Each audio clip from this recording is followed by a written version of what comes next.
Olá, bem-vindo ao curso de Equações Diferenciais Ordinárias. Eu sou Marcos Paulo e nesse episódio vamos estudar aplicações das equações lineares de segunda ordem com coeficientes constantes.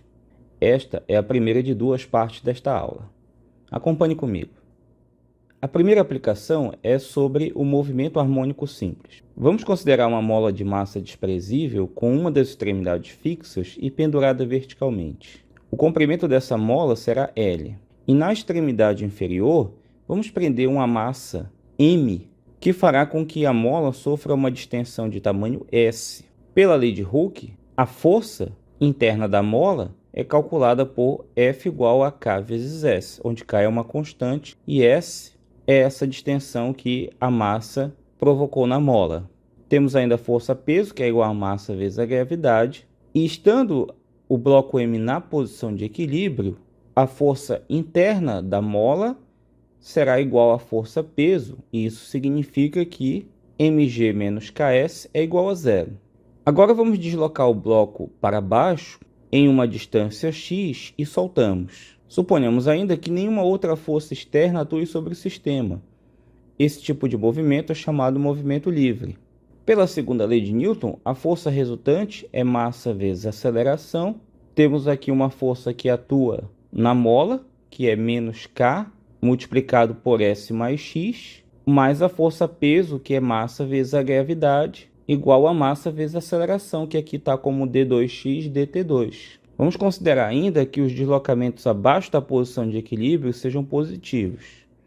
Então, distribuindo o K negativo dentro desse parêntese, a gente terá menos Ks, que vai cancelar com mg, igual a massa vezes a aceleração. Daí vem m, aceleração, que é a segunda derivada da posição, mais kx igual a zero. Agora eu divido toda a equação por m e a reescrevo como d2x dt2 mais w ao quadrado x igual a zero, onde esse w ao quadrado é a constante k dividido por m. Essa mudança vai nos ajudar a simplificar os cálculos a seguir. Observe que eu tenho aqui uma equação diferencial linear de segunda ordem, homogênea de coeficientes constantes. Então, montamos a equação característica, que é lambda ao quadrado mais w ao quadrado igual a zero, e resolvendo, lambda igual a mais ou menos wi. Dessa forma, conseguimos montar a solução geral dessa equação diferencial, que é x de t igual a c1 cosseno de wt mais c2 seno de wt. Nós temos aí constantes C1 e C2 que podem ser determinados resolvendo esse problema de valor inicial. Para isso, basta considerar que no tempo t igual a zero a posição é alfa e a velocidade, isto é, a primeira derivada de x em zero, é igual a beta, ou seja, a velocidade inicial. Definem-se ainda os números t igual a 2π dividido por w e f igual a 1 sobre t, que são respectivamente o período e a frequência do movimento. Por exemplo, se a equação do movimento for x de t igual a 3 cosseno de 5t menos 4 seno de 5t, o período é 2π sobre 5 e a frequência é 5 dividido por 2π. Isso significa dizer que o grafo se repete a cada 2π sobre 5 unidades de tempo e que a cada 2π unidades de tempo existem 5 ciclos. Vejamos o exemplo 7.21. Uma massa de 2 kg está suspensa por uma mola cuja constante é 10 newtons por metro a partir do repouso. Ela é então colocada em movimento com uma velocidade de 1,5 m por segundo. Vamos determinar a equação do movimento executado pela massa, desprezando-se a resistência do ar. Então aqui estão os dados: a massa igual a 2, a constante da mola é 10, como ela está partindo do repouso, x de 0 é igual a 0, e a sua velocidade inicial, x' de 0, é igual a 1,5. Esses dados serão substituídos bem aqui. Fica então 2, segunda derivada mais 10x igual a 0. E dividindo tudo por 2, temos x duas linhas mais 5x igual a 0.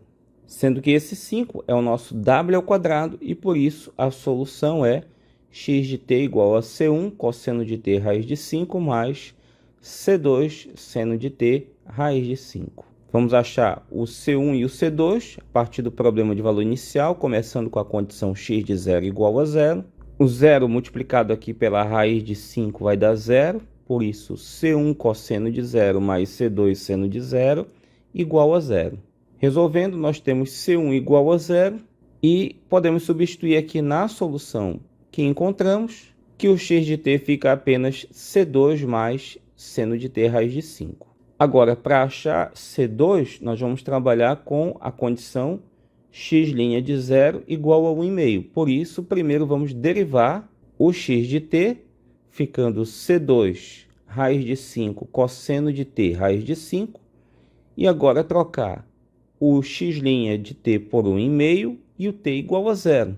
Fica C2 raiz de 5 cosseno de zero igual a 1,5, ou ainda C2 igual a 3 dividido por 2 raiz de 5. Fica então construída a solução, que é x de t igual a 3 sobre 2 raiz de 5 vezes seno de t raiz de 5. Esta solução da equação diferencial pode ser reescrita de outra maneira. Vejamos. Vamos escolher C1 e C2 que cumpram com essas relações. C1 é raiz quadrada de C1 ao quadrado mais C2 ao quadrado cosseno de var⁵. E o C2 também tem a raiz, só que multiplicada pelo seno de var⁵, conforme essa figura. A raiz quadrada de C1 ao quadrado mais C2 ao quadrado é a distância da origem até o ponto P. Nós temos aqui o var⁵. O C1 seria o cateto adjacente. Então, cateto adjacente dividido por hipotenusa seria o cosseno de var⁵. Isolando o cateto adjacente C1, dá C1 igual a raiz quadrada de C1 ao quadrado mais C2 ao quadrado cosseno de var⁵. E da mesma forma, o C2 é o cateto oposto em relação ao var⁵, e você obtém, a partir da relação seno, este valor para C2. Então, eu peguei a solução que nós tínhamos obtido, troquei aqui o C1 por raiz quadrada cosseno e o C2 por raiz quadrada seno. Como tenho raiz quadrada aparecendo em ambas as parcelas, coloquei em evidência. Aqui eu tenho cosseno de var⁵ vezes cosseno de WT. Eu apenas escrevi ao contrário. A mesma coisa aqui em relação ao seno. E nesse parênteses eu tenho o cosseno da diferença. Então, x de t pode ser reescrito como A cosseno de WT menos var⁵, sendo a raiz quadrada de C1 ao quadrado mais C2 ao quadrado, e que é denominada a amplitude do movimento, e var⁵ é o ângulo de fase. Agora vamos admitir que exista uma força de amortecimento e que seja proporcional à velocidade. Nesse caso, o movimento é chamado de amortecido. Então, aplicando a segunda lei de Newton, nós temos menos K vezes X. K é a constante da mola, X é a distensão em função do tempo. O sinal negativo é porque essa força atua no sentido contrário do movimento. Temos ainda menos beta dx dt, que seria essa força de amortecimento proporcional à velocidade. Negativo porque ela também atua contra o movimento. Beta é a constante de proporcionalidade, igual a massa vezes aceleração. Essa equação é a mesma coisa que mx duas linhas mais beta x' mais kx, onde dividimos toda a equação por m e faremos as substituições. Beta dividido por m igual a 2r e k dividido por m igual a w ao quadrado. E ficamos com a equação x duas linhas mais 2rx' mais w ao quadrado x igual a zero, que é uma equação diferencial linear de segunda ordem com coeficiente constante e homogênea. Essas substituições que nós fizemos aqui de constantes são para facilitar a solução da equação característica, que é lambda ao quadrado mais 2r lambda mais w igual a zero. A gente calcula o discriminante e agora ele fica 4r ao quadrado menos 4w ao quadrado. E da fórmula de Bhaskara nós temos que as raízes da equação característica são menos r mais e menos raiz quadrada de r ao quadrado menos w ao quadrado. Aqui nós temos três casos a considerar. O primeiro caso é quando esse radicando é positivo, e ele é chamado de amortecimento forte ou supercrítico. Daí, pelo que nós já estudamos de equações diferenciais lineares de segunda ordem, a solução fica C1 e elevado a menos r mais raiz quadrada de r ao quadrado menos w ao quadrado t, mais C2e elevado a t multiplicado pela expressão menos r menos raiz quadrada de r ao quadrado menos w ao quadrado. Para tornar a expressão um pouquinho mais simples, vamos trocar essa raiz por uma outra constante e observe ainda que em ambas as parcelas nós temos o termo e elevado a menos rt. Temos então a solução recolocada como x de t igual a e elevado a menos rt, C1 e elevado a ômega t mais C2 e elevado a menos ômega t. O ômega foi o que substituiu a raiz, e se nós passarmos o limite nessa solução, para t tendendo ao infinito, essa exponencial aqui vai garantir que x de t tende a zero. Derivando a solução, nós encontramos a velocidade do movimento. Aqui eu tenho uma derivada do produto, e ela fica C1 e elevado a ômega menos r mais e elevado a ômega menos rt menos C2 ômega mais r e elevado a menos ômega mais rt. Vamos igualar a zero essas duas expressões, e aí o C1 ômega menos r e elevado a ômega menos rt fica igual ao C2 ômega mais r e elevado a menos ômega mais rt.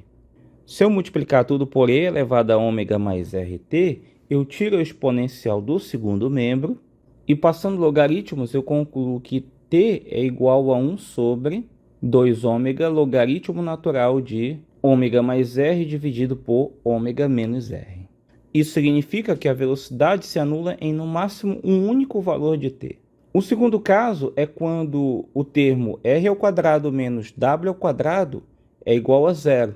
Esse amortecimento é denominado crítico, e aqui o delta será zero, e a equação característica tem apenas uma raiz, que é menos r.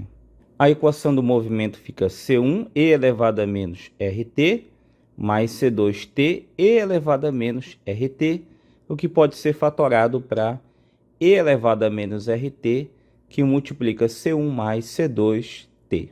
Derivando esse termo, nós temos a velocidade no instante t igual a e elevado a menos rt, que multiplica o C2 menos RC1 menos C2RT. Eu vou deixar como exercício para você comprovar este resultado e o fato também de que a velocidade se anula em um único valor de t.